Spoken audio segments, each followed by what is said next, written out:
Alright, so we're looking at the stem plot now. Here's the stem plot of that data set. I guess the smallest value must have been 43. And the largest one, 57. 50, be right in here. It's pretty clear that a substantial proportion of those results is above 50 compared to the amount that's below 50, so you would think they're beating out the guessing average just by looking at the data.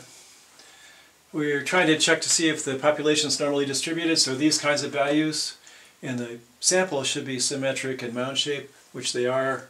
They shouldn't be skewed very much. It looks just about perfect to me. The test we're going to do is the null hypothesis is the mean is 50. That would be how many you'd get on average if you just guessed. And we're thinking that possibly you can detect some features of height in voice. So we think maybe the average number correct should be above 50 across all individuals. So what we have to do to do the t-statistic, we need to compute the sample mean like we would for z.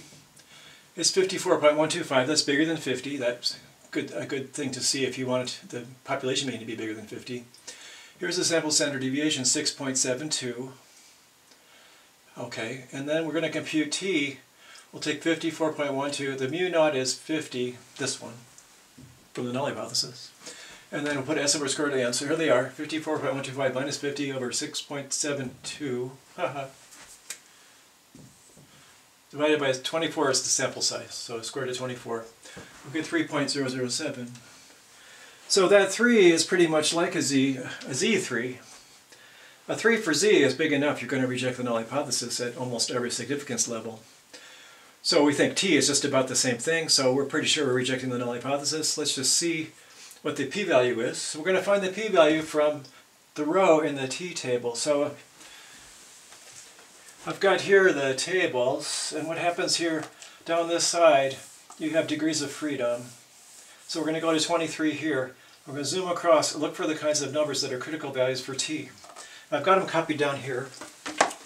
So here are the critical values for t across that row. So we've got degrees of freedom is 23 here. So I just took that one row of the table. Here are the numbers showing up in that row.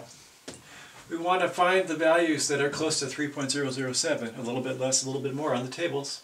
So I look in here, here's one less, here's one more. So the actual t we got is somewhere between these two critical values. And that says the corresponding tail probabilities, the one-sided p-values, for our test statistic will be between these two tail probabilities, between 0.005 and 0.025. So less than that and greater than that. So we'll say the p-value is between 0.005 and 0.025. So since it's between those, that's smaller than that, the p-value is smaller than 0.005, so much less than 0.05. 0.05 is our usual cutoff value, so we're pretty convinced that those kinds of values wouldn't happen randomly. You wouldn't just get that pattern if you were just guessing. You wouldn't get that many extra correct above 50 very frequently at all. And then, so we got a p-value much less than 0.05, so we reject the null hypothesis. And our conclusion is voice seems to reflect height to some extent. It's possible to detect height from voice. Humans can detect height from voice to some extent, because they do better than guessing when they perform this experiment. You might be able to make a machine that would study the kinds of voices reflected in tall people and short people and make a much better determination of whether you're tall or short based on your voice. This is humans with no training. If you train humans, you could probably improve their characteristics. Just people just walk around.